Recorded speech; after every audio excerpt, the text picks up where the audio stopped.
gentlemen, good day and welcome to the Bandhan Bank Limited Q4 earnings call. As a reminder, all participant lines will be in the listen-only mode, and there will be an opportunity for you to ask questions after the presentation concludes. Should you need assistance during the conference call, please signal an operator by pressing star then 0 on your touchtone phone. Please note that this conference is being recorded. I would now like to hand the conference over to Mr. Hiren Shah, Head of Investor Relations, Bandhan Bank Limited. Thank you, and over to you, sir. Thank you, Janice. Good evening, everyone, and thanks for joining this conference call. We are glad to welcome you all to discuss Bandhan Bank's business and financial performance for the quarter and year ending March 2021. We will take this opportunity to update you on the recent developments in the industry and Bandhan Bank during this quarter. To discuss all this in detail, I've got with me our founder, managing director and CEO, Mr. Chandra Shekhar Ghosh, our Chief Financial Officer, Mr. Sunil Samdani, our EEB Head, Mr. Kumar Ashish, Housing Finance Head, Mr. Suresh Iyer, and myself, Hiren Shah, Head of Investor Relations. Now I would like to request our founder, MD and CEO, Mr. Chandra Shekhar Ghosh, to brief you all about the bank's operational and financial performance along with developments for the quarter ending March 2021. Over to you, sir. Thank you. Thank you, Hiren. Good evening to my all friends and investors. I hope you are keeping yourself and your loved ones in a safe. It is my pleasure to bring you the results of the fourth quarter of the financial year 2021. We are now facing the second wave of pandemic, which is severe than the first wave. But this time, the learning is there. This time is there local lockdown, not the national lockdown. We are more matured, more learning from the first wave, and vaccination and mask behavior have been helped us to more protect our life from the pandemic COVID situation. In this time, I feel that the business and population in general have learned to coexist with pandemic. We have seen good improvement in business parameters.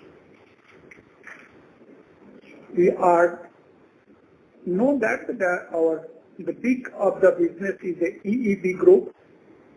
So EEB collection efficiency has come very good improvement from the quarter 3 to quarter 4, which is 98.1%. And if I say that the customers are paid in EEB, which is 99.6%. And it is the number I have been talking about it. It is other than my NPA and return of customers. But if I come to this, the NPA or return of customers, and who are more than 90 days, 72% of these customers who are more than 90 days in the DPD, they are paying 72% of the people.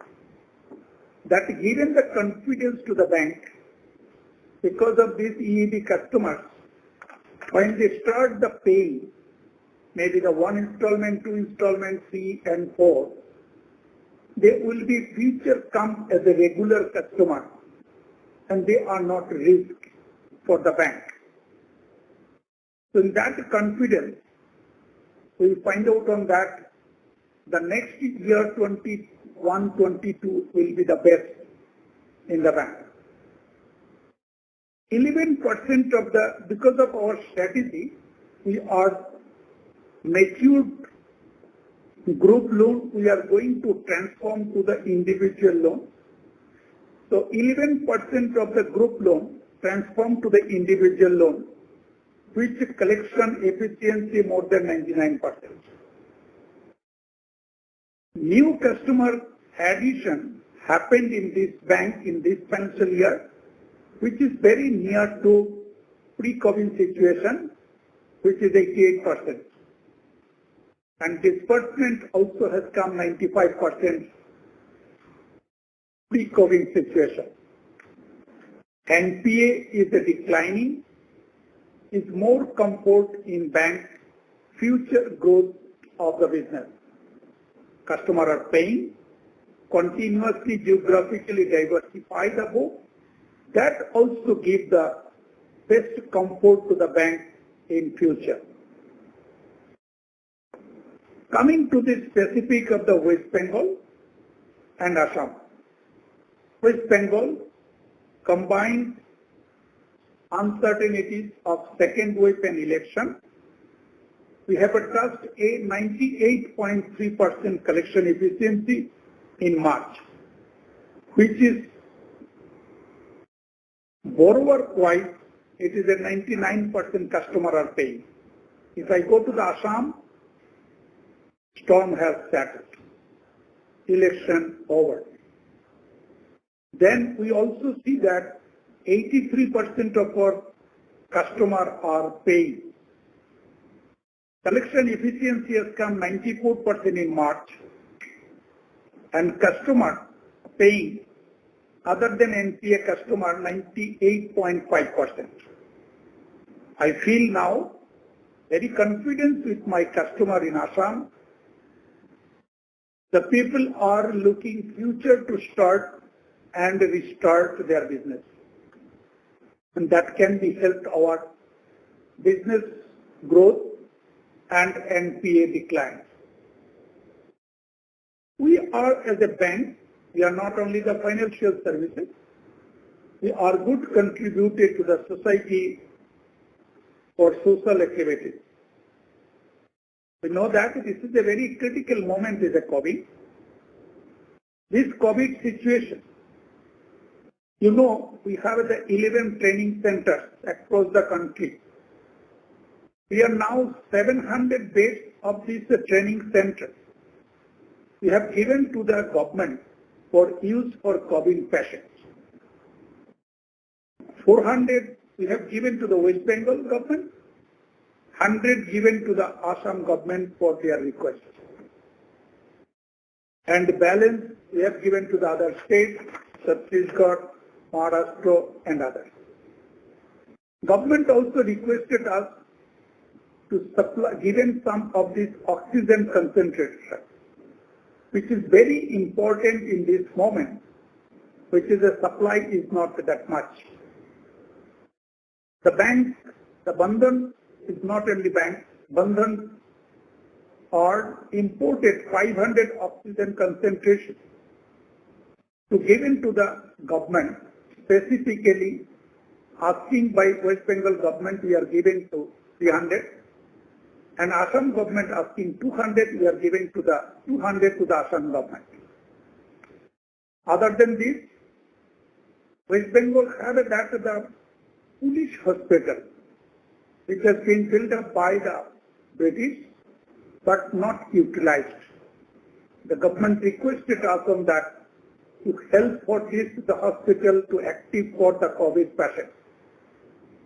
We are now setting the infrastructure of 200 beds where the people can get the benefit for save their life from the COVID situation. So these are the couple of initiatives we have taken as a socially, how we can be help the government and the public will be like to get the benefit and recover from the COVID situation.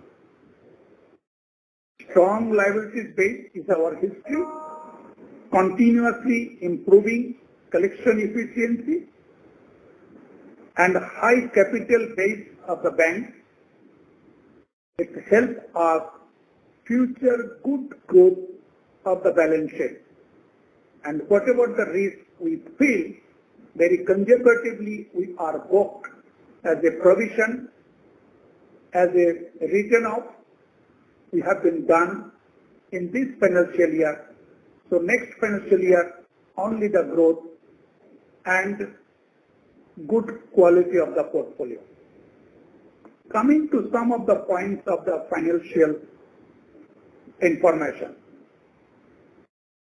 As usual, our deposit growth has come 36.6% year on year. CASA continued the 43.4% and retail deposit 78.8% and total deposit 78,000 crores around.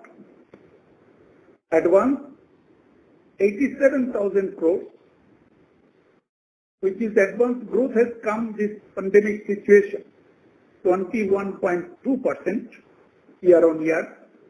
Out of that, 59% is EEB loan, which was earlier 61%. We see that in this year, EEB growth has come 26% year on year and housing loans has come 8.8%. After the merger, this year has given the very good improvement of the growth in the housing loan. Our total income of the bank 9,672 crores, which is a 22.9% growth year on year, and quarter on quarter total income has come 3.1% growth. If I come to this, the operating profit 6,855 crores. The versus, if I see that my last year, that means the 1920, 5,446 crores, which is the 25.9% year on year growth has come. Come to this, the provision in this time, we have been done some provision and it is very conservatively to take all risk to this year, so that the next year it will be not differ on that. So this quarter we have been taken 1,503 crores extra provision, which is now total provision has come 3,810 crores. We also written off this year, it means this quarter we have been written off 1,929 crores, which is the total written off 2,038 crores. We are restructured some loan in housing loan, which is 617 crores. We know that housing loan is our affordable housing. Around 50% of this loan is in self-employed. They are requested us to give some of the benefit of the restructure, then there will be very comfort on that. For that reason, bank has decided and given 617 crores restructuring for housing loan, but it is not in a risk in the bank. Other than this, in this quarter, we have been reversed 534 crores in the interest, which we are booked earlier. In this quarter, we are reversed on that.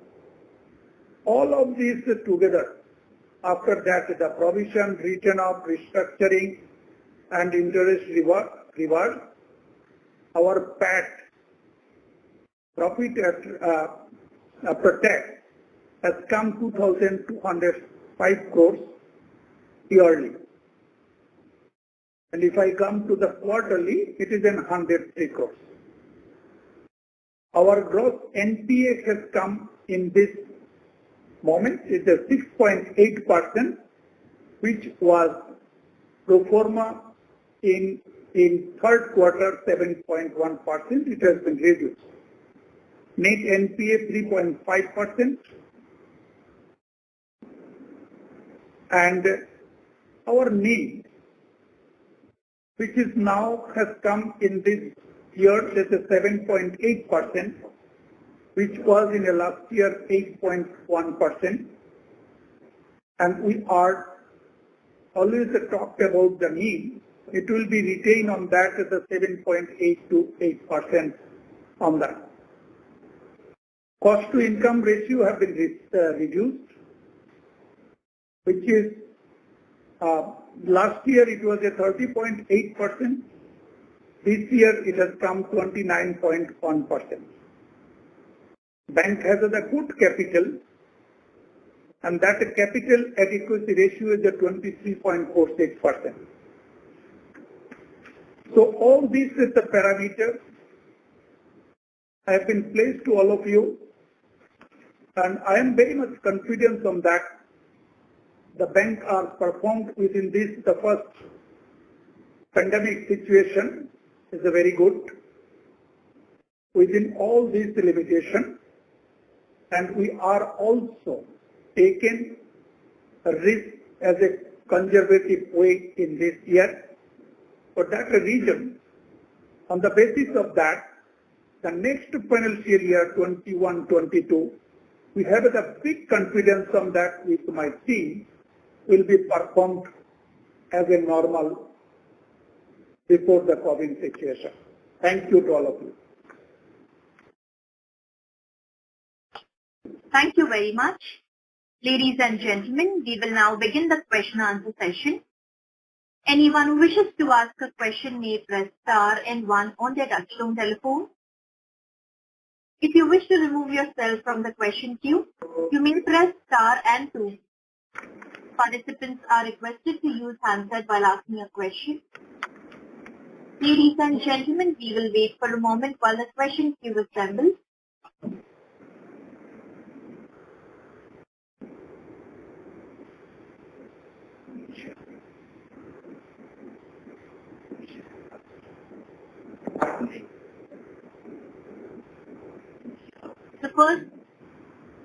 The first question is from the line of Mahrukh Adajania from Elara Capital. Please go ahead. Yeah, hi sir. So my first question is that there are standard provisions of 3.9 billion. So are those mandatory RBI provisions?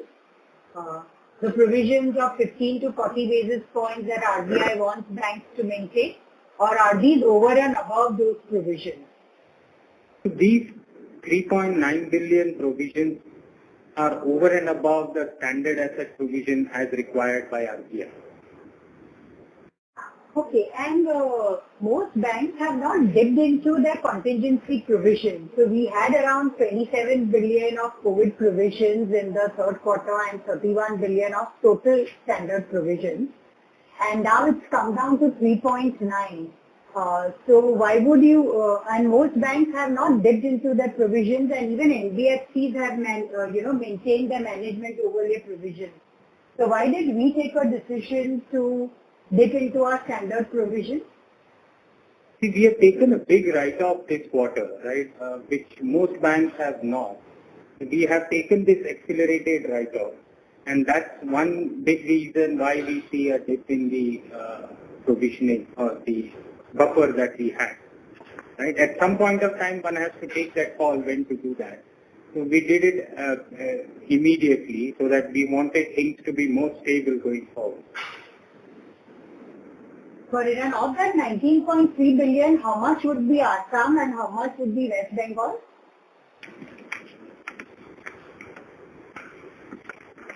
So Assam is 772 and West Bengal is 671. Okay, and the rest is all spread across states? Across states. Nothing major apart from these two, no? No. Yes. And is it possible to get the slippage figure and also for fourth quarter? Excluding the pro forma slippages. So the slippages related only to Q4. So if you look at our DPD positions, they have actually improved. If you look at the overall overdue positioning, right? Our DPD has actually improved by 2,300 crore even if I include the write-off number. If I take the benefit of write-off, then the overdue amount has improved by almost 4,300 crores. Correct.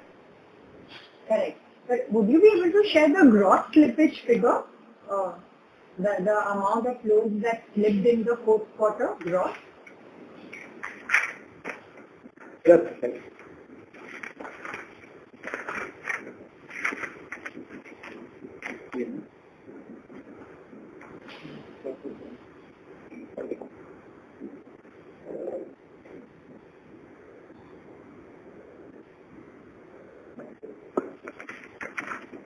So does that answer your question? No, we are waiting for the slippage figure.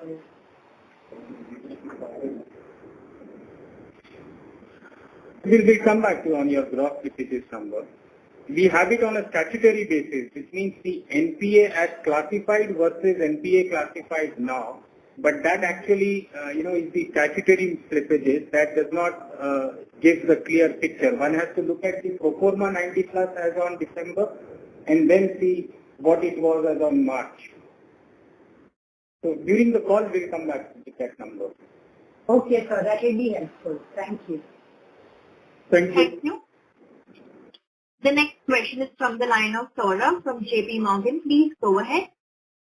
Sir, two questions. So one is on this provisioning. So we have 2,900 crores of specific provision, 1,900 crores is a write-off, and another 390 is the standard overall. So basically 5,200 is what you have provided for this entire pandemic. That will be a correct assessment, sir?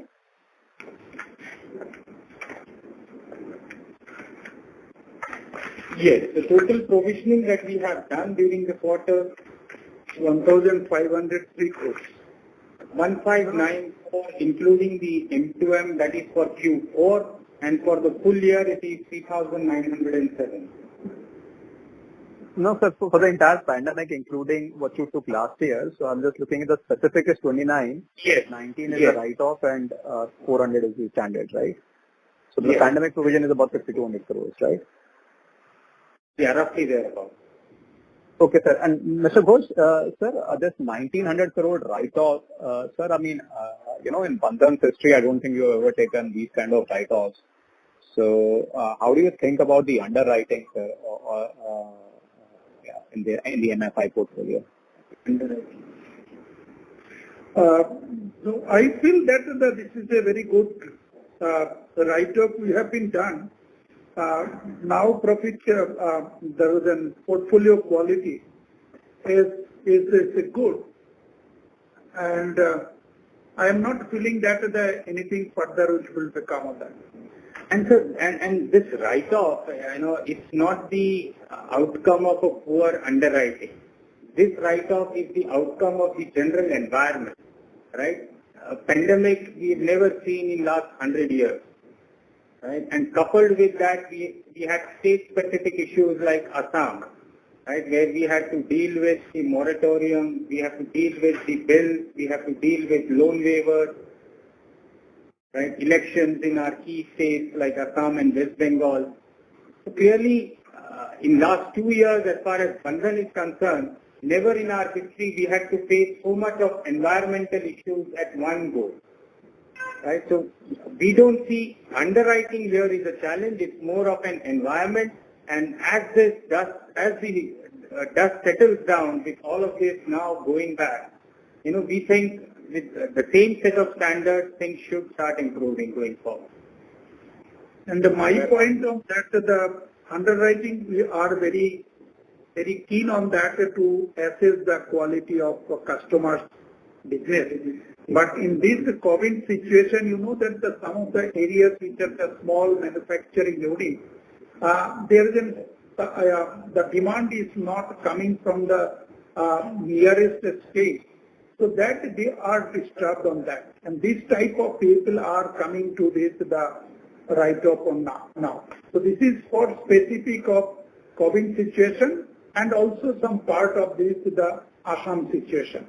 It is not the normal situation and the write-off issue, underwriting issue for that region we are making this the return. Sir, and one final question on Assam, sir. I mean, now that the elections are over, how are you seeing the situation there? And given that the competition is also kind of, I think, fully exited the market. Thank you. Now, if you see that the election over, government is now going to form, and I hope that the customer also understand about it. They have a need the money to run their business. So that gradually customer also coming return back to the normal.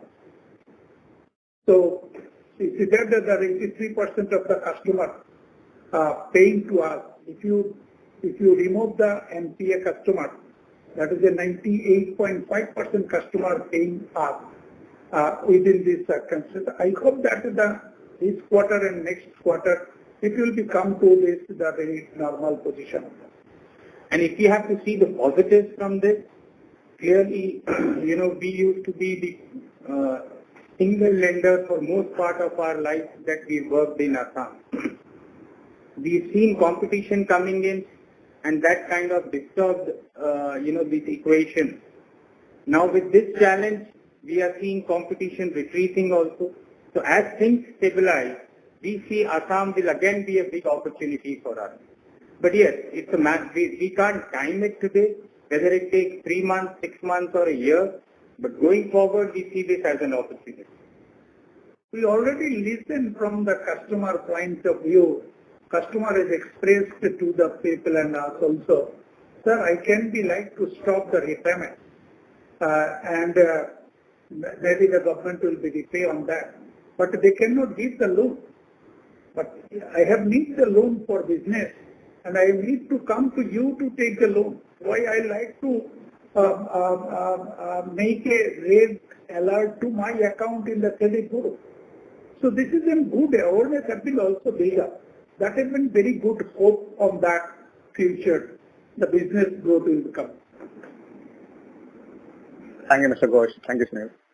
Thank you. Thank you. Thank you.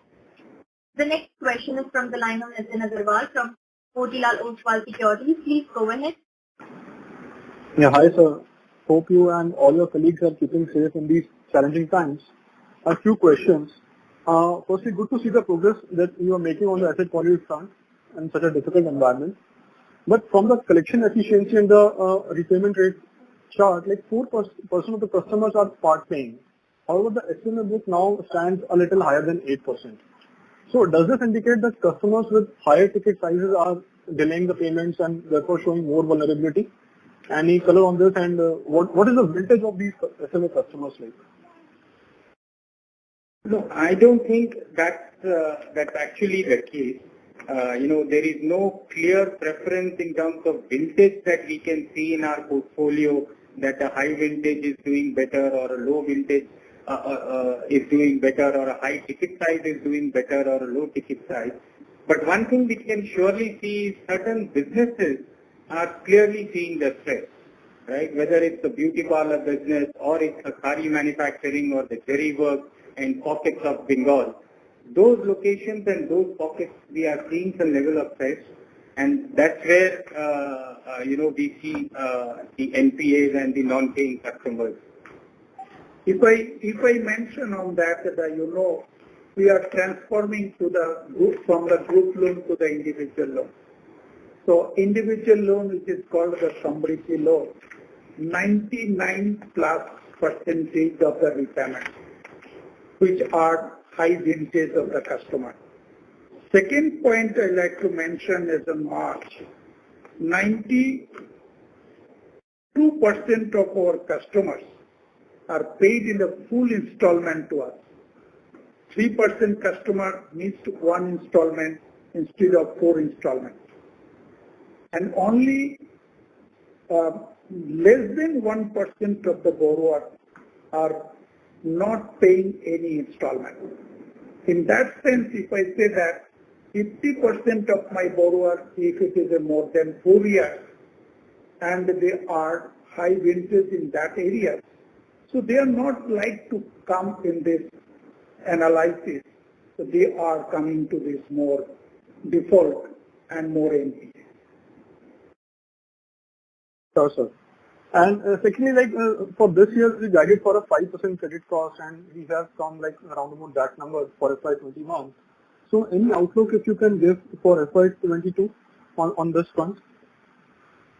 See, we would want to refrain from giving a credit cost guidance for the FY22, but we can surely say that we have taken an accelerated provision and accelerated write-off.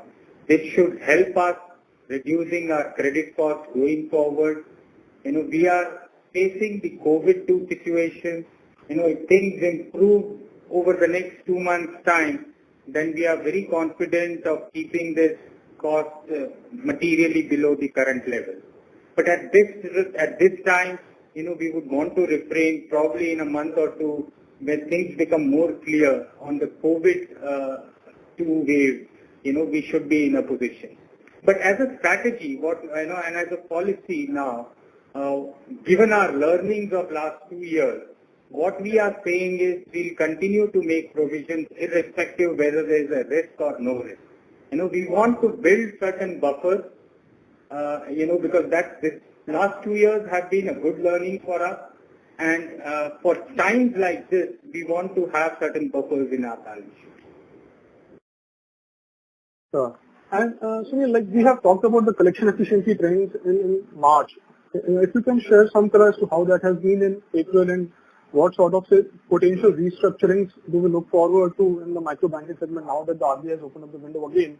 In the past, we have not used it, but do you think that we will now be open to this restructuring? So far, we've not done any restructuring, and I don't think there is any reason for us to change our mind there. So we'll continue to believe that restructuring is the last option for this segment of customers.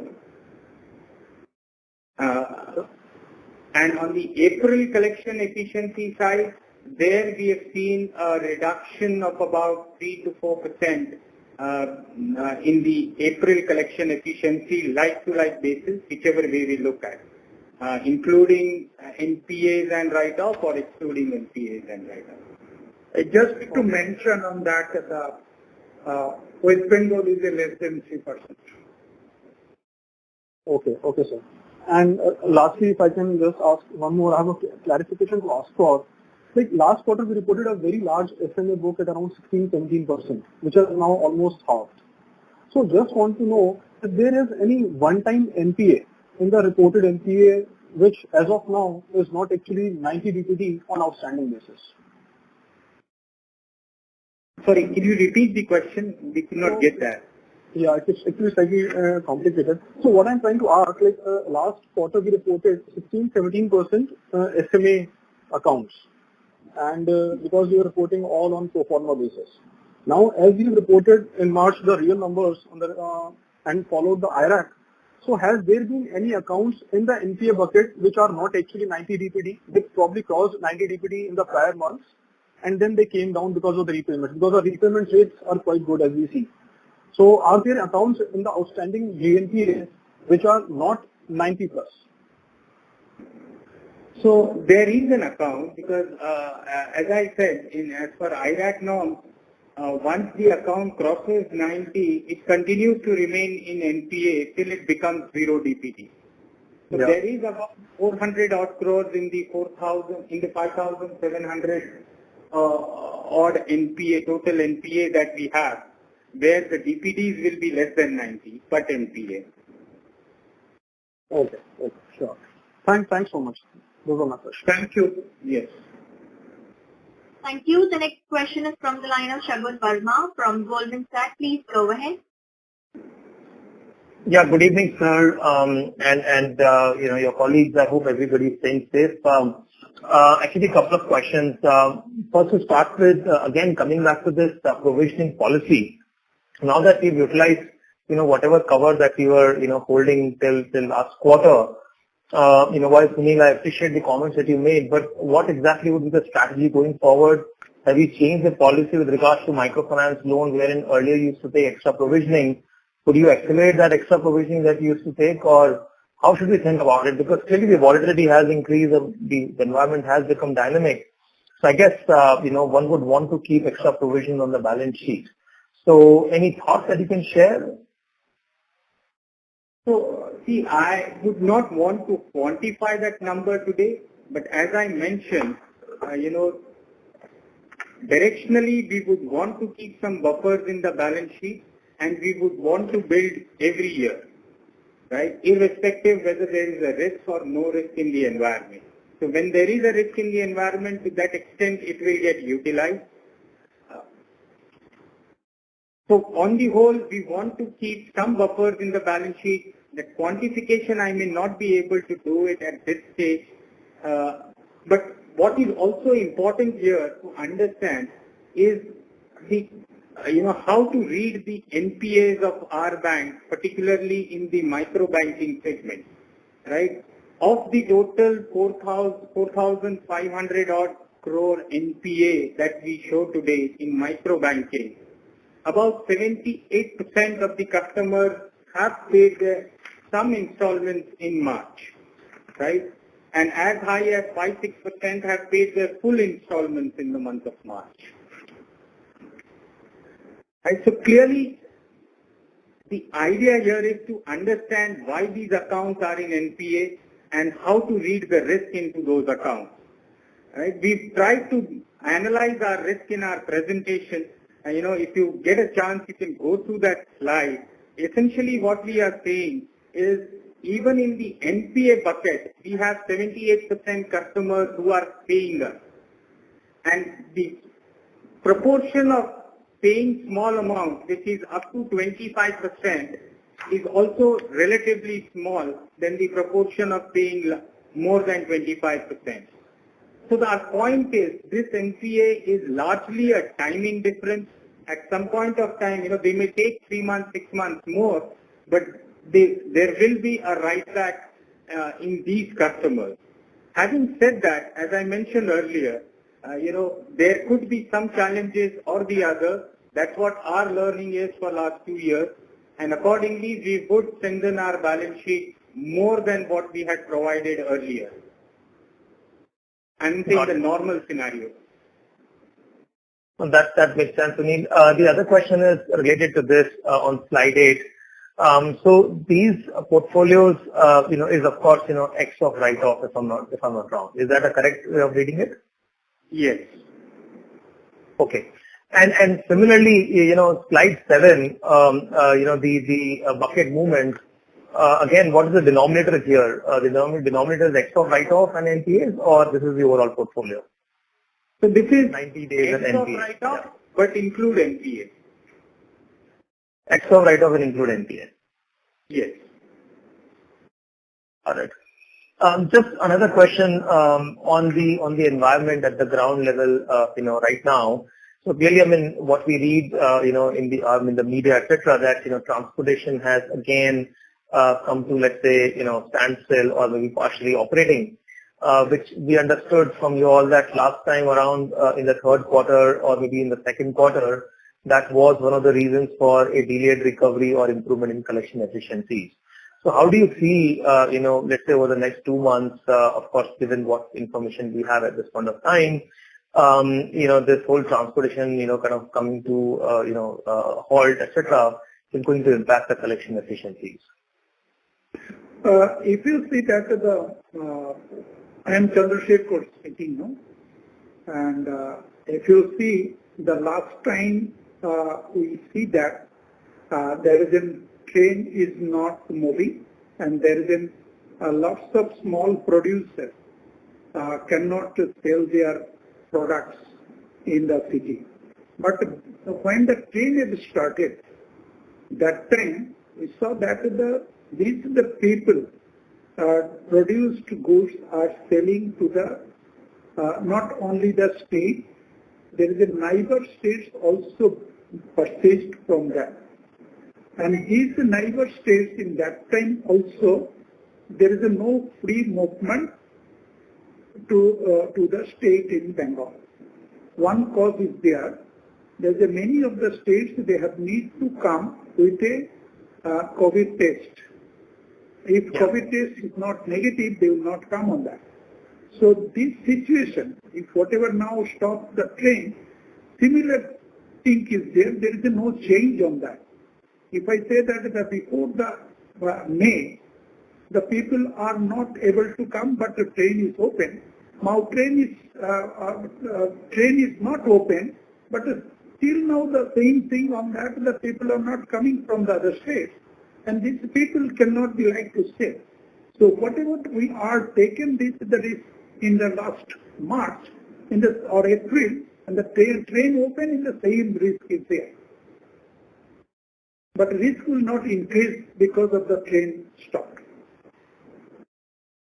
Okay. So basically the risk has not changed, or rather not gone up, and therefore it's already reflected in the portfolio. Is that a right way of looking at it? Yes, correct. Okay. Just one more question on this write-off of 1,900 crores. What does it mean in terms of number of customers?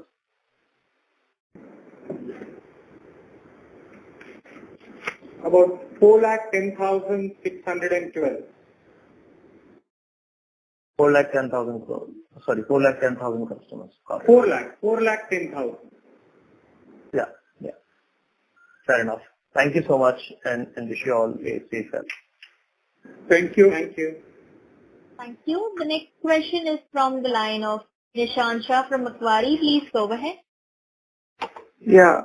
Hi, sir. So first off, I appreciate the detailed disclosures. Very much helpful. But here in, I have a couple of questions / feedback. So in 2Q, I think you had told us that we are not really looking to do any kind of ECLGS or any kind of government guaranteed top-ups. But in 3Q now, in this PPT, you have disclosed that you've done about 1,800 crores worth of disbursements of ECLGS in 3Q itself. So ideally, this should have been communicated in 3Q, right? So why was that not chosen to be done? And just like a question now related to that, second, what is the cumulative amount of ECLGS disbursements that we have done now so far, including 3Q and 4Q? And if you could split that up by states, that would be helpful. Yeah, so that's the first question. Yeah, so as far as the ECLGS loan goes, that was done only in third quarter, not in the second quarter. And that was done at the request of customers, and government was also pushing these loans to be given to the small borrowers whose businesses are getting impacted because of COVID. And accordingly, we had taken that decision to give ECLGS loan in Q3. Now that we have given ECLGS loan once, we have not given any further ECLGS loans in Q4.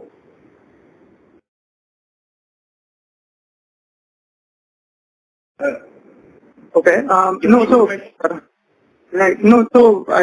There's a government filing which shows about 2,300 crores of cumulative total ECLGS. So what would be that difference amount? Is it, this is as of January, that is. So the difference between 2,300 and 1,800, what does that mean? Is that new ECLGS done in 4Q?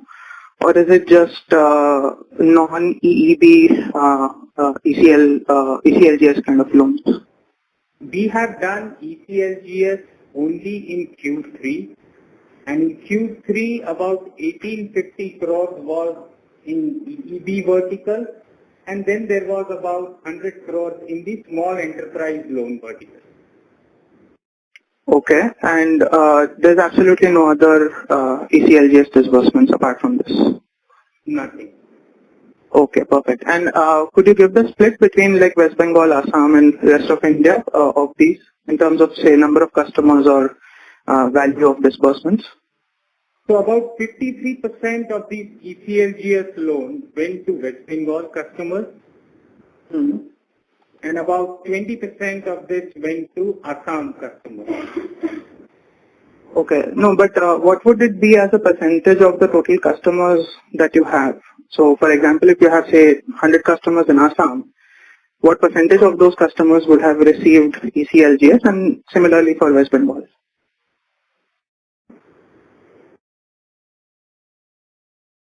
So See, 53% ECLGS total is about 1900 crores, which is roughly, if I have to take it as a percentage of my total book, I can give you the number of accounts where I've given the ECLGS. In West Bengal, it is 8,14,000, and in Assam, it is 3,64,000. 3 lakh, sorry, could you repeat that? 3,64,265. Okay, perfect.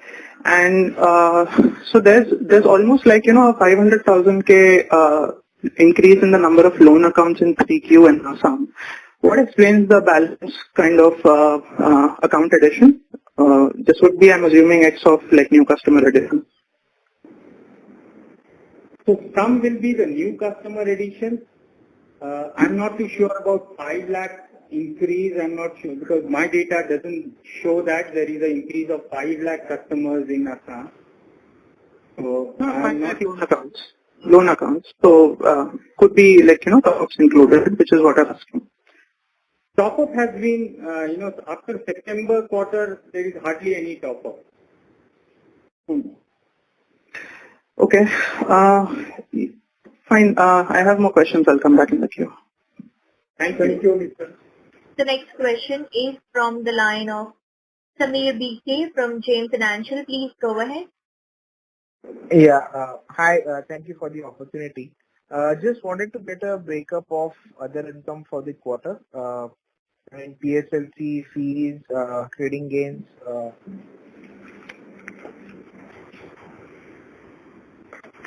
So 787 crores of other income. The maximum contribution has come from PSLC of 324 crores. The disbursement have increased accordingly. The processing fees have increased to 297 crores. The third largest contributor is the third party income. Now that we have started distributing insurance products, so 82 crores have come as income from the distribution of third party. So these three are the top three items. Okay. Secondly, can you just highlight the NPL movement between slippages, write-offs you've told, but recoveries and slippages?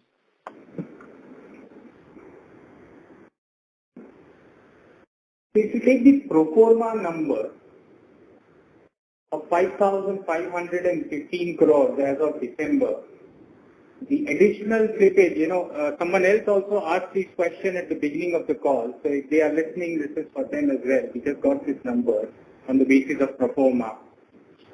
So the opening was 5,515. The additions was 2,195. Recoveries and upgrades was 23 and 1929 was written off.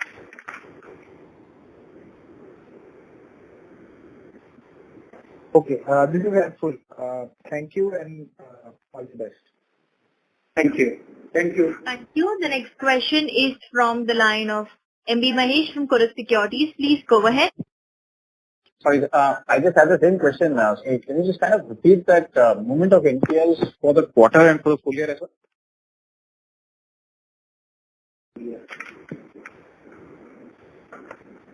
So for the quarter, it started with 5,515 crores.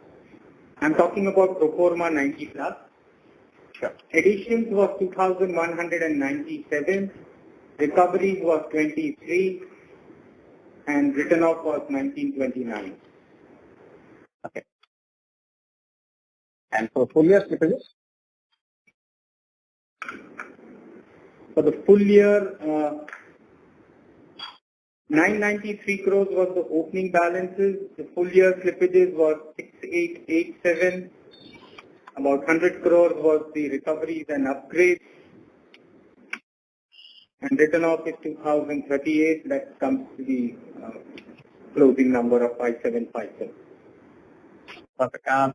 Just one question. If I just kind of back calculate this number, if the processing fees on the MFI book is about 4,500 crores, are we looking at something like a 4.5% kind of a gross NPA in the rest of the portfolio?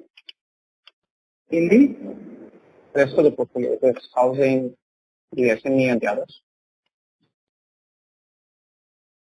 Is that right? Around that, we'll just come back with the exact numbers on that percentage. And also, just a clarification to Mr. Iyer, if he can answer this. Till last quarter, the collection efficiency seemed to be kind of holding up quite well, and the quarter even before that. Yet we saw a restructured book of about 3%. And again, coming back to the question, if the gross NPA is about a little over 4%, what are we missing in these numbers out there? Because given that housing dominates the rest of the book outside the MFI. No, see, here in the other segment, one large chunk is ILFS, which is still not written off, right, which is about 400 crores. Okay. And with respect to the housing book, the restructuring, that we have done is largely to the early delinquency standard customers. These are self-employed customers, and for them, housing loan is the cheapest rate loan, right? So if they have to take a moratorium or a restructuring, which will ultimately increase their cost because there is interest on interest, for them it makes sense to use this route to manage their cash flow, right? Suresh is on the call. Suresh can highlight whether this understanding is right. Yeah, thanks, Sunil. Actually, the restructuring that has been done is, you're right, it is in respect of the old portfolio also.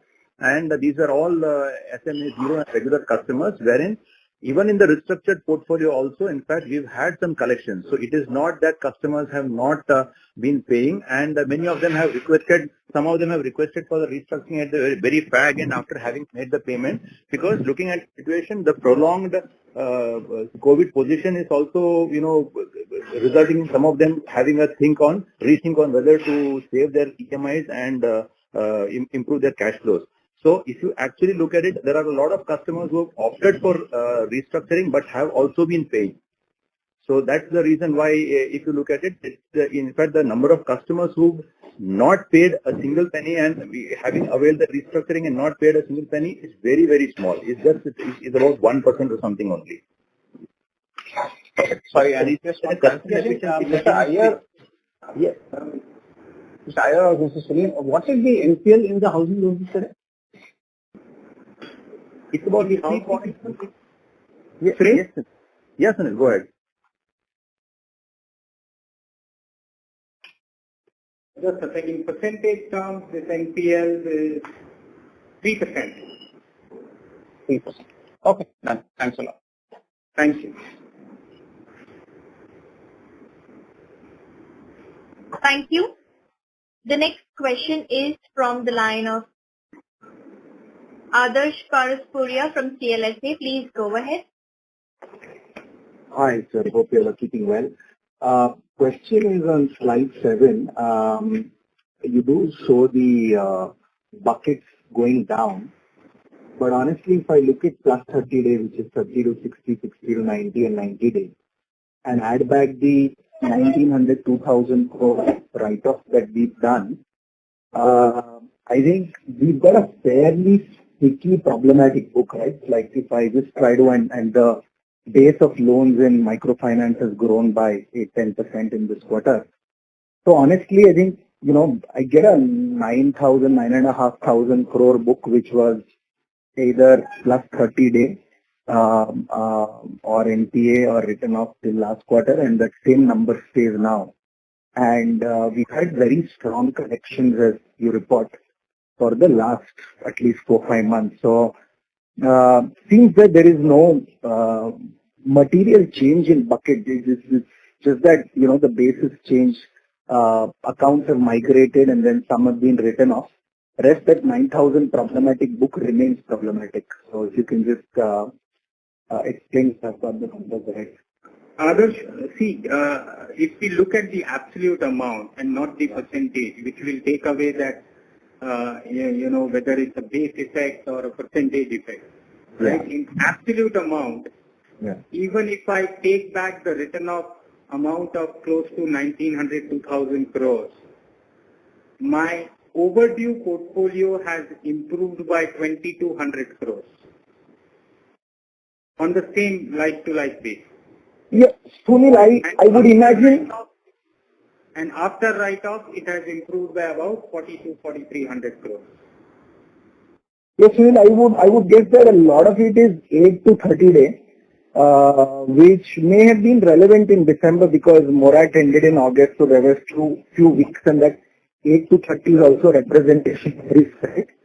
But if I move to March, I would say that accounts who are only 8 to 30 days do are relatively all right? But the rest of the book, I think is, if you remove 8 to 30, I think you'll almost have no change in the sticky problematic book. Correct me if I'm wrong. That 2,000 crore fall. There has been improvement across all buckets. Yes, there has been a flow from 60 to 90, but there has been a rollback as well. And if you look at the absolute number, as I said, it is about 2,300 crores.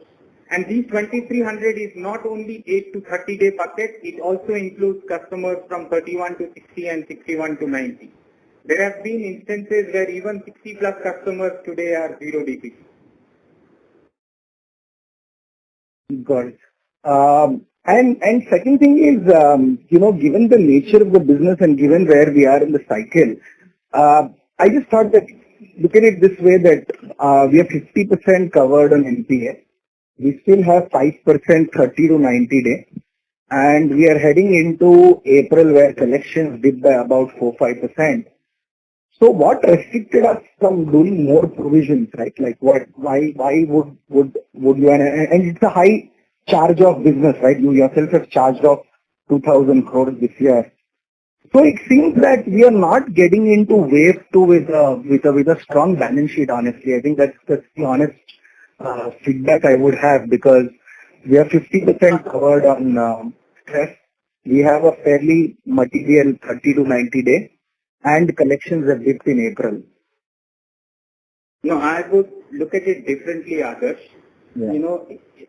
We don't say that this is a high charge of business. That has been the case only during pandemic time and we had specific issues in a particular state, right? These instances come once in 100 years. Our 20 history does not suggest that it's a high write-off or high charge of business, right? Now coming to the DPD buckets, right? One has to look at microfinance differently from other businesses. Here the customer intent is very important than the ability. I mean, ability is of course there, right? If a customer is paying part installments, because these are the customers who are at the bottom of the pyramid, they get impacted first and they recover also first, right? So if they pay part installments, so I would not treat that there is a loss given default. When I today show 4,500 crores as NPA of microfinance, I am not saying this will be my LGD for microfinance.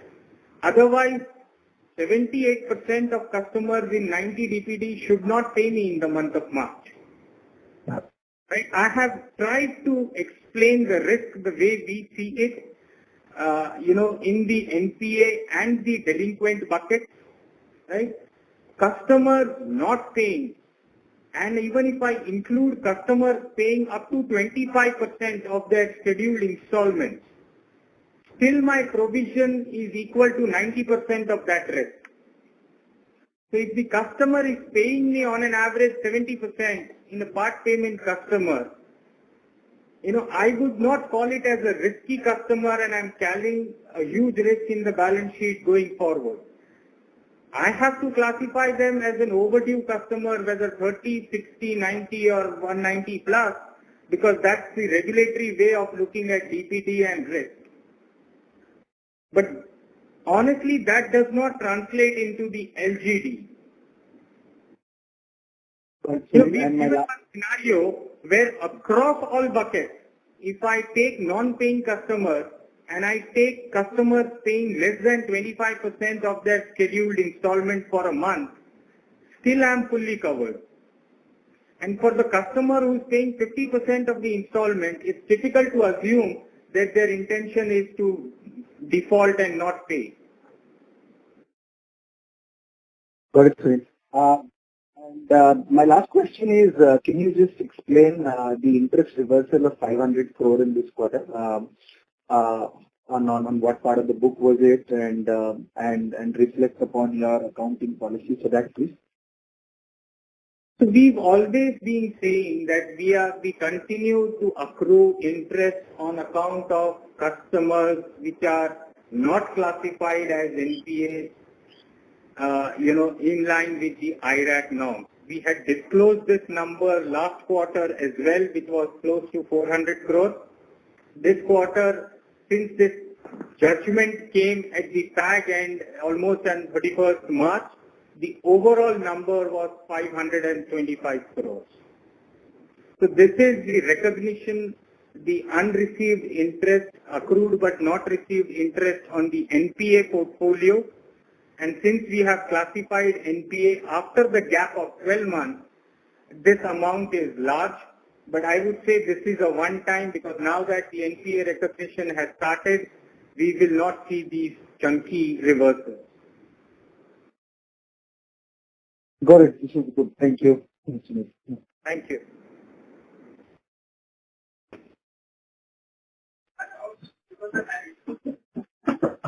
Thank you. Next question is from the line of S. Parameshwaran from Jefferies. Please go ahead. Hi, good evening. Thank you for the opportunity. I have a couple of questions. So firstly, on the ECLGS portion, so you have 330 crores sitting in the NPA bucket. So I wanted to understand if that is just the ECLGS facility or the entire borrowing of the borrower concerned, because you've only in 3Q you had given out 1870 crores. So compared to that, it seems a relatively higher percentage. So that's my first question. I'll come back to it. Yeah. So see, ECLGS is always given to an existing customer, right? So if the primary account of the customer becomes NPA, I have to classify the other account also as NPA. And hence, ECLGS portion of the total NPA customers is this 333. So this is not the overdue amount, this is the entire disbursement under ECLGS. Okay, got that, sir. So I have a follow-up, basically another on the active borrowers. So that is up sharply quarter on quarter. So the first slide in the deck says that it's up by, the number of customers is up by 500,000. But if I look at the active borrowers, it's up by 1 million. Any particular reason for that?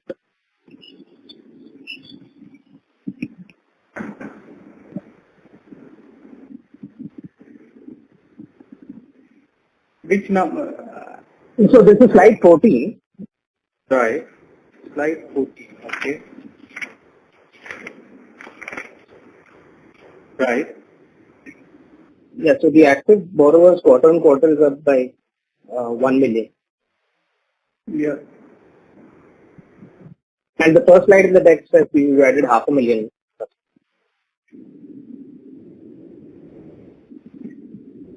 So these are the two.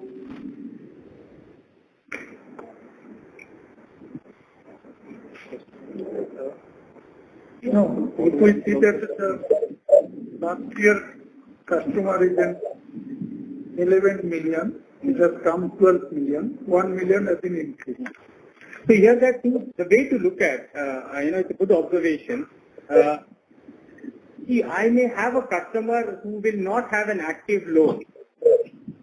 Right? Right. They will only have a deposit because they had a loan at some point of time. They have repaid the loan. Currently, they don't have an active loan, but it's still our customer because they have a deposit account. In this quarter, they have taken the loan and hence the borrower count has increased, but the customer count remains same, as I have already factored in, as I have a deposit account with them. And this is a trend of microcredit. And it is always happen on that. Sometimes the customer take a ledger for 3 months, 6 months, maybe you see that the customer is pregnant, not come take the loan. I'm sorry, sir, I can't make out what you're saying. it is a trend of microcredit loan. The customer, they are sometimes they take a ledger. They have the account. They are taking the ledger for pregnant and they are not coming to take the loan. And the baby born, after that they are feel comfort after 6 months or 9 months, even 1 year, they again come to take the loan, but account is remaining there. For that reason, sometimes it is happening on that. And sometimes it is also seasonal. And the business season is coming, they are taking the loan, but when loan is closed, they haven't taken the time free, not taken the loan on that. And in last financial year, which way the first 2 quarters we were a little, conservative in disbursement. And as things started improving in the last 2 quarters, the disbursements also picked up. Got it. Thank you. If I could squeeze in one last question, your coverage currently is at 50%. Where do you see that going over the next year? If you have any, particular targets in mind. Thank you for all your answers. So pre-technical write-off, it was about 64%. Post write-off, it has come down to 50%. If I take the additional standard asset provisioning that I carry in my balance sheet, it is about 57%. Yes, ideally we would keep building, as I said, and we would keep taking additional provisions, and not only if there is a risk in the environment, but also otherwise, because that's our learning of the last 2 years. So clearly this number will go up, whether we take additional standard asset provisioning or NPA provisioning, combined coverage will surely go up. Okay, thank you. Thank you. Thank you. The next question is from the line of Seshadri Sen from Alchemy Capital. Please go ahead. Good evening. Thank you for taking my question. Hope all of you are safe and your all Bandhan employees and their families are safe in these really difficult times. A couple of questions I have. One is on the housing segment growth. One is that, while other housing finance companies have shown fairly strong momentum, your growth seems to be a bit tepid also. If I analyze the numbers that you've disclosed in the presentation, there seems to have been a rather large, about 5% of the book got paid down if I, analyze the disbursements versus the change in the book. So was there a sell down? Is that because of provisioning? If you could throw some light on that. And overall, in FY22, what is the outlook for growth? Once things normalize, do you hope to catch up with the rest of the industry? Because the growth seems to be tepid compared to the, even adjusting for the fact that you're more focused on affordable housing. Suresh, you would want to take that? Yeah, Mr. Seshadri. So the thing is, I wouldn't say the prepayment. I didn't get your question exactly what you're asking in terms of the reconciliation of the loan book, because the disbursement. If you look at the slide where you disclose disbursements and loan books, I think that's slide 15. Right? You started with a book of 90,700 crores, you ended with 20,200 crores, you disbursed 1,400 crores. That is a 950 odd crore, 950 odd crore repayments in 1 quarter. If you annualize that, that's about 20%. The EDFC a couple of days ago was saying the long-term average is 11. So unless I'm missing a number, the number seems to be a little high. No, see, on an average, we have been getting about prepayments of about 150 crores. So if you look at the analysis in the opening book and the closing book, so we started the loan book with 18,580 crores, added 3,668 crores, that's it, and the closing figure is 20,200, so that's about 2,000 crores, which is in line with the prepayment and the natural amortization which happens. So about 150 crores on an average. This year, of course, the prepayment has been lower. Otherwise, it used to be around 200 crores per month would be the prepayment which would happen. So if you look at it from that point of view, Suresh, I'm more talking about the quarterly numbers. If you see 197 billion going to 202 billion as against disbursements in the quarter of 14. Is the 14 billion the annual disbursement or the quarterly disbursement? quarterly disbursement. Quarterly. So if you see 197 going to 202, that's a 5 billion delta in your book. And you had a 14 billion disbursement, which means a 9 billion repayment, roughly, on a 197 billion book. You can double check and get back to me, later. That's also fine. No, the quarterly numbers is what I'm focusing on. It appears to be high. I'm not sure whether you have a seasonality in your repayments as well. Maybe that is the case. No, there is the seasonality is not in much in this book, but it's only in the construction finance book where there is so there's not much of this thing. 150 to 160 crore if you look at it. So in a quarter also it's about 500 crores, 450 to 500 crores anyway is the prepayment that comes plus the amortization which happens. So that's the basic thing. Plus obviously there would because of the so basically that's the kind of thing. So but still we'll check back on the figures and come back to you. Sure. Thanks. And the outlook for FY22 and why you're sort of lagging behind the industry a little bit? Yeah, sure. See, if you look at the quarterly disbursements and you look at the disbursements of the Q4 and Q3, and there you would see that a sizable chunk, or I would say the majority of the disbursements have happened in the second half of the year only. And if you just look at the disbursement growth in terms of the second half vis-a-vis the second half of the previous financial year, you would see that the growth has been good. It's only that the first half of the year the disbursements were quite low, and that has affected the overall growth, and the rundown on the book has been a little on the higher side in the first half. So that's why we almost had just a flat 1% growth or somewhat in the outstanding loan book as at the end of the first half. So if you look at the disbursements in the second half, there has been a good growth, and we are fairly confident that going forward, the geographical expansion plus the the way the markets are doing in terms of affordable housing, we are definitely hopeful that the business will pick up. Understood. Thanks, Suresh. The second question to Mr. Ghosh and the team is on your deposit strategy.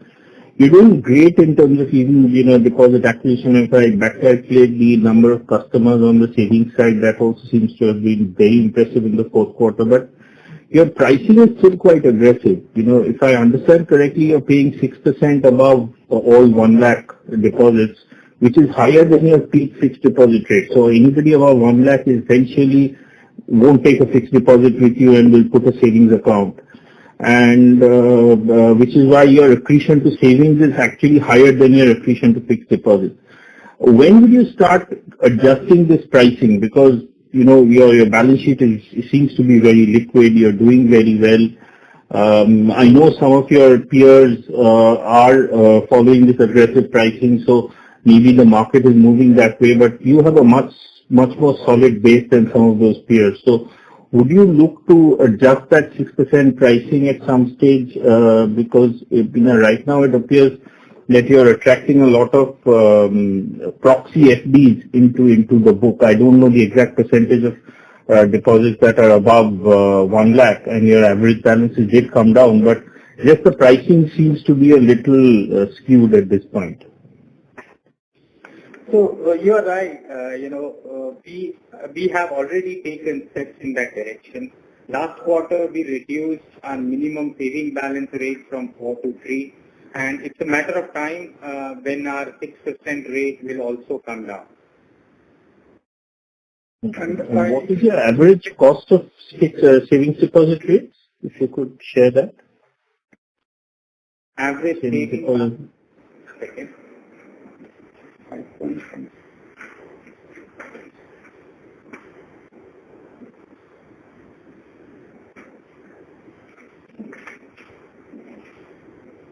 So does that answer your question? 5.15. I'm waiting for a response.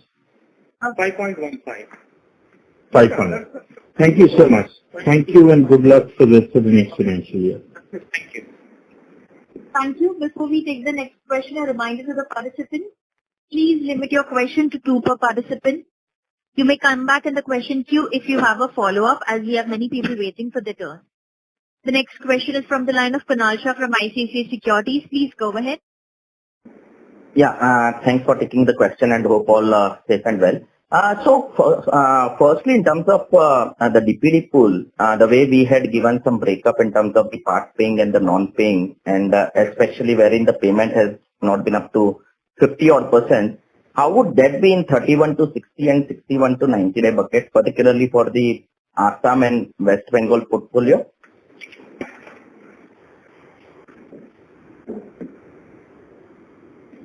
The state-wise, DPD, bucket-wise, we don't have it very that granular data. Just trying to get that 11% of Assam is still in 31 to 90 and 6.2 in West Bengal. So just to get the riskiness of that, I wanted to see if there are part paying or... Assam and West Bengal, we had elections in March, April, and election fever, I would rather say, not exactly election, but the election fever. And we had to deal also with this COVID-related and Assam-specific issues. So like to like, what would have to see, rather than just independently looking at current DPD percentage number. So directionally, we get confidence when we see these numbers coming down. And you will also appreciate that we have not done a single restructuring in our unsecured book, whether EEB or other portfolio, or for that matter, any portfolio other than housing. So this, with no restructuring, with the level of activities we have seen in this state and the COVID impact, and directionally in one quarter, if I see a 4% reduction, it gives us confidence rather than worry. Sure. And related question in terms of the growth, looking at the behavior of the pool and write-off which we had to take, wouldn't it be fair to consolidate the book rather than still growing it aggressively, particularly on the EEB side? Because we can find this in other states as well. So maybe the vintage we had in West Bengal, Assam, plus maybe the kind of write-offs, and as you said, like competition also came in and that has impacted, but that would be true all across. So shouldn't we look at the consolidating in this kind of an uncertainty rather than still growing it aggressively the way we are doing it currently? Actually, we are not going to the aggressive. West Bengal is our business is at 20 years, and Assam, our business is at 15 years. So vintage of the customer are more in those two states. And if you see that strategically, we are not reducing, we are transforming group loan to the individual loan, which is 11% of the loan now has come as an individual loan from group loan transformed on that the last one quarter. So that is the way we are improving and to reduce the group loan on that. Second point on that, wherever the business, if it is in larger number of network, there is a little bit this type of NPA or return off will come on that. Where it is small number of, that will be not come. Another steps we have been taken in this year. That there is a branch, only the model is there, the 3,000 borrowers and 500 borrowers per staff. It has been increased some of the branches, which is more than 3,000, is a 4,000, and the staff are maintaining because of the all systematically running, and from 500 to 600. Now we are split that branches and given to this the less than 500 borrowers in a one credit officer, and one branch will be like to not more than 3,000 borrowers. So split on that, and the more branch we can be split, that can be helped from the future to maintain the quality of the portfolio in this stage also. Because demand is here, we cannot say deny on that, we cannot give. But other part, if you see that the 300 632 new banking unit, which is microcredit office, we have been open in this year, and only one branch open in Bengal. All are open other than Bengal and Assam. So we are diversifying very strategically, not any close of the branch on this. Just to summarize, it is not an underwriting issue. It is not a process issue. It is not a company-specific issue for me to, yes, we are cautious. We are cautious because of environment. We are cautious because of the activities that's been around.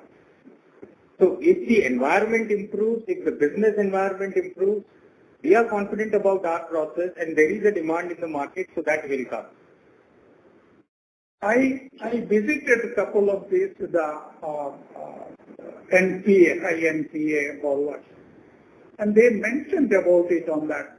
They see that whatever you see in this, the nearby of your area, in the eye, my house and this furniture, everything I have been developed from your loan to running my business, and surplus money I have been invested.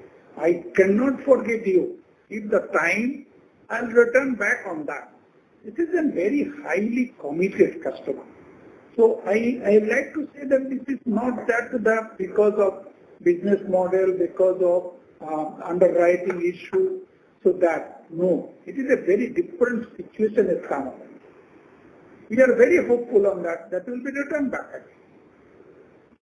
Sure. And secondly, on housing finance, so overall almost 620 plus 620 of NPL plus restructure on 20,000 crores of a book. That is much higher compared to all the affordable housing finances, the way they have actually reported. So want to get that, and what would be the average ticket of LAP, and what would be the more than 1 crore kind of a portfolio in this, in the overall housing finance?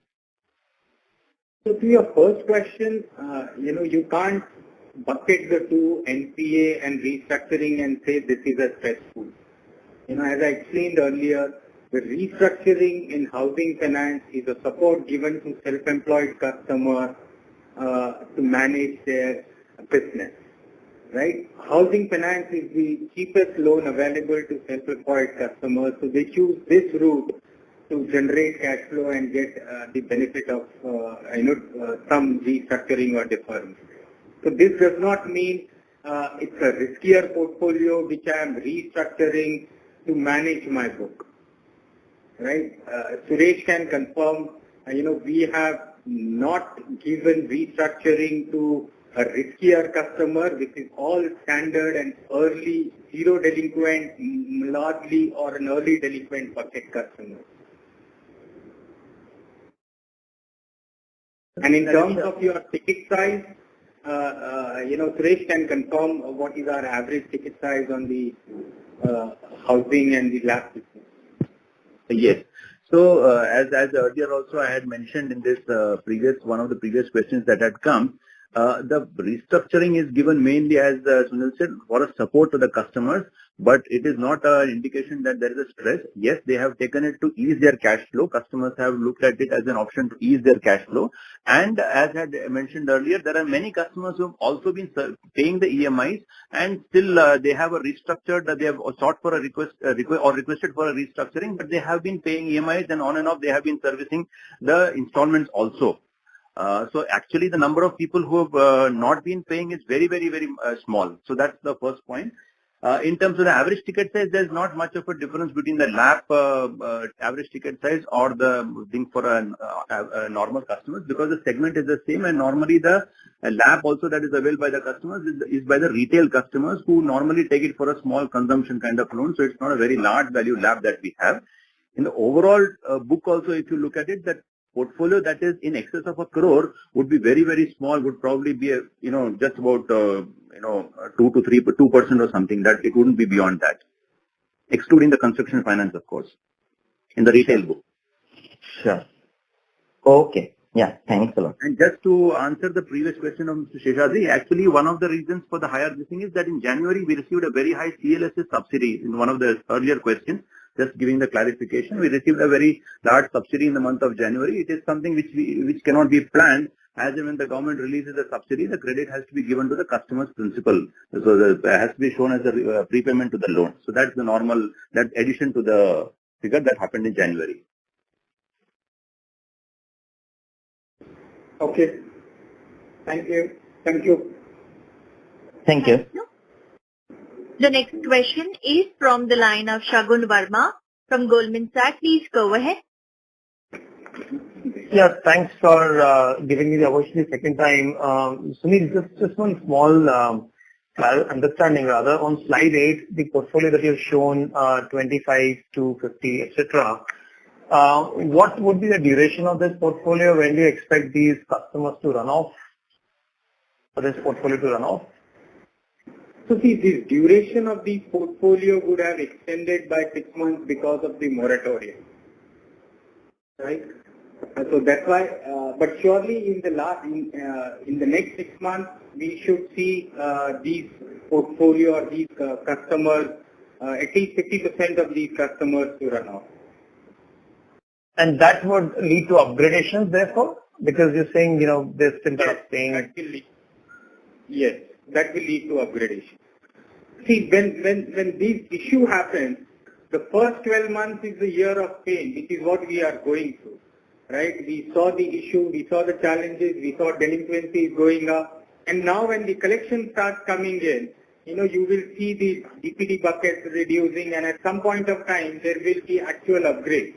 Had we been an NBFC, probably I would have upgraded 12% of these accounts this quarter itself, because 90%, at least 11% of these NPA customers are below 90 DPD. So over a period of time, these upgrades will also come. Yeah. And just one more point, the new underwriting that you've done in the last quarter, the disbursal of 26,000 crores, that would predominantly be in 0 to 8 day bucket, right? Almost all of it. That would be in current bucket. That would be in current bucket, not delinquent bucket. Yeah. Sorry, I meant that only. So what's the total current bucket for us? Last quarter it was 75%, right? So what it would be now? I mean, just on the EPG side, this quarter, it is 83%. 82%. All right. If I have to take it in one day. Yeah, 82%. Understood. Sorry, just one final question. So the risk-based supervision by the RBI, has that been completed for the previous year?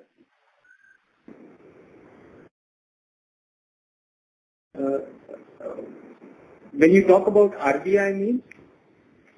So the RBI conducts the annual audit, right? The risk-based supervision, etc. Right. So that has been completed for the previous financial year, and I guess since there is no mention of it, so no adverse outcome to be reported, right? Nothing to be reported. All right. Thank you so much. Sorry. Thank you. Thank you. The next question is from the line of Jai Mundra from BNK Securities. Please go ahead. Yeah, hi sir. Thanks for the opportunity. The first question is on ECLGS.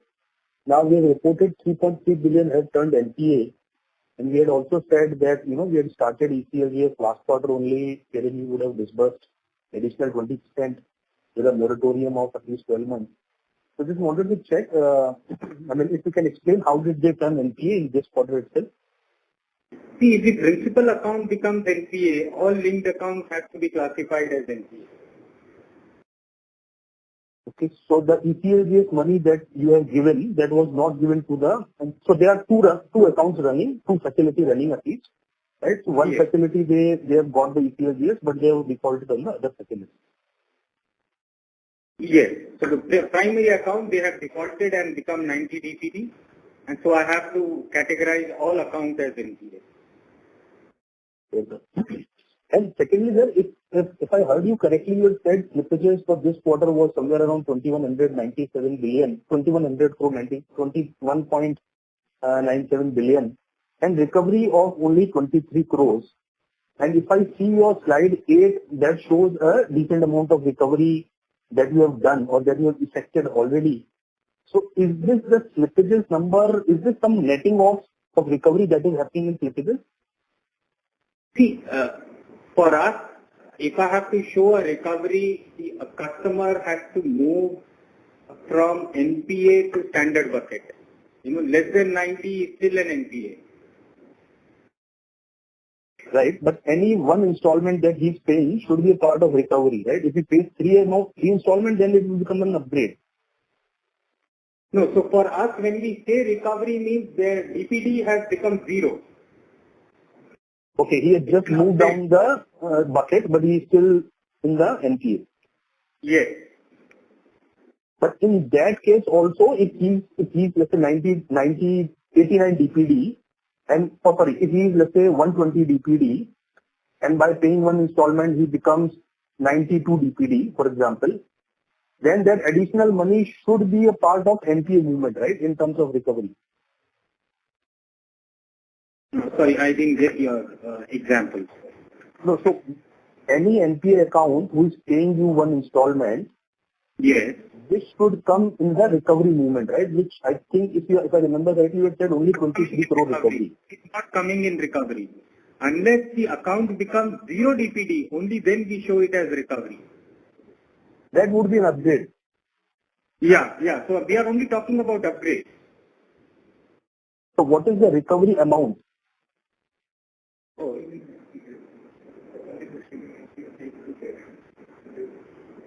Recovery amount, we don't track it that way. So when we say recovery, it is upgrade, where the customer has become 90 to 0 DPD. Right. Okay, so in this slide 8, what is the absolute amount of recovery that you have effected in fourth quarter? Is this 26.6 billion number is the recovery, or this is just downward bucket movement? No. I am saying this is the breakup of 4,120 crores, which is the non-ECLGS part of NPA portfolio.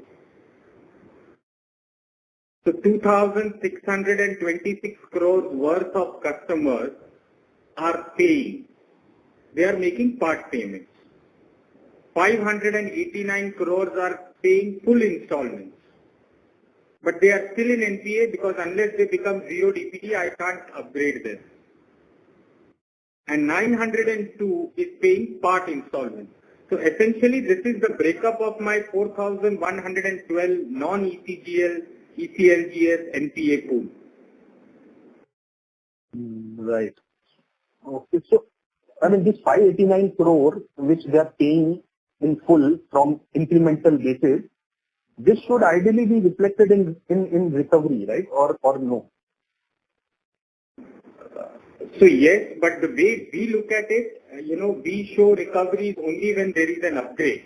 But if you say that recovery from NPA customers, then that amount will be very large.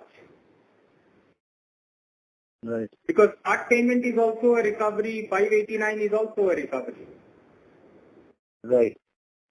So maybe then, so if the recovery is, let's say hypothetically, if you were to report this recovery, then slippages will also go up, or no?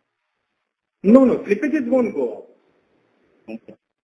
Those who have moved into 90 bucket are taken entirely into slippages. Right. Okay. Sure, sir. And the third and last question, sir, is, we have seen 5% credit cost in FY21, and we are entering FY22 with 3.5% of net NPA, and we have 8.6% of 30 DPD plus, whereas in the month of April, we are seeing a drop in collection efficiency as well. From credit cost perspective, right, it looks like it could be a repeat of FY21, right? Because you have 3.5% net NPA plus, a reasonable amount of DPD account. No, we don't think that way because clearly in last year the issues were different. We had faced the national lockdown. The businesses were not running. The transport was not happening. The travel was not permitted. We as a bank were not allowed to go and meet our customers. All of this is not there in this wave, second wave. The businesses are running, the banks are open, we can meet our customers, right? So the impact will not be same. And last year we faced another issue as well, which is in Assam, right? So we clearly think that this year has to be much better than last year. And customers, they are also make their new model of the business, which was not earlier.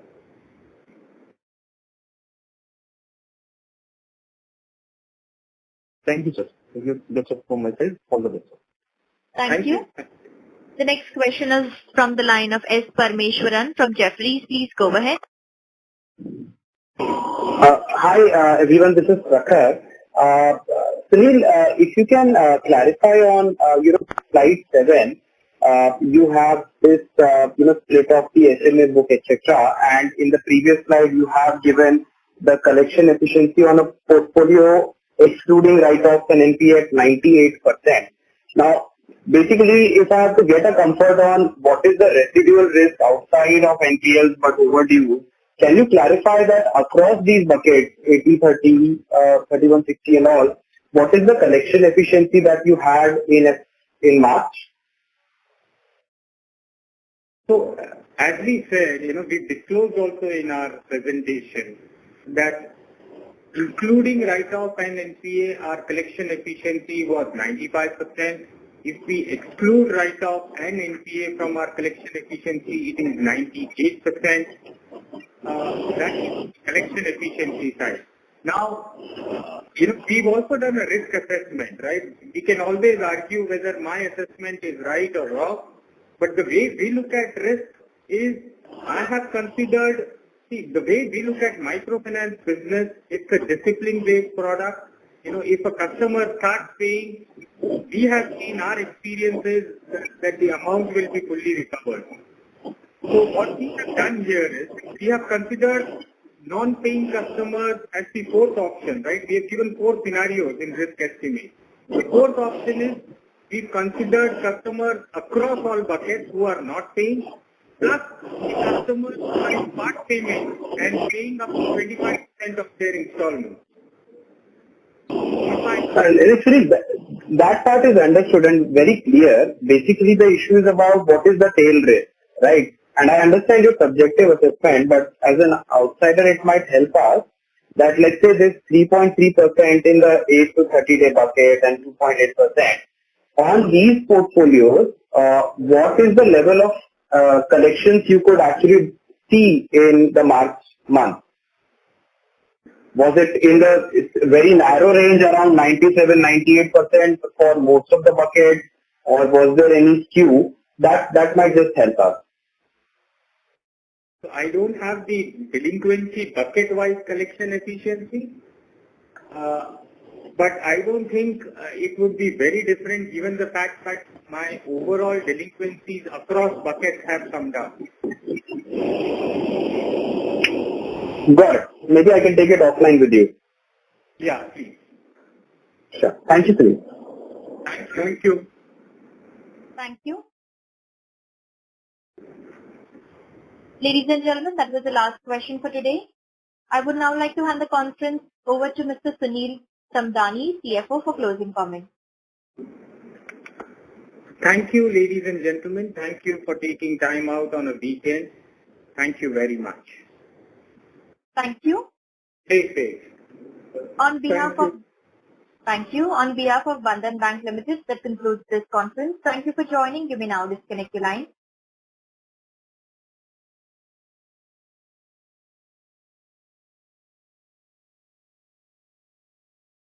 Digit is a general insurance company with almost 5-star customer rating.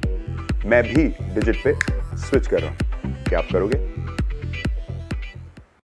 नहीं आते हैं तो कई लोगों को, जैसे stand by ticket होती है प्लेन में, हमने कई लोगों को 2 बजे 3 बजे के बाद स्टैंड बाय पे रखते हैं और उनको वैक्सीनेशन दे देते हैं. तो ये अभी जो खुल गया है सब लोगों के लिए,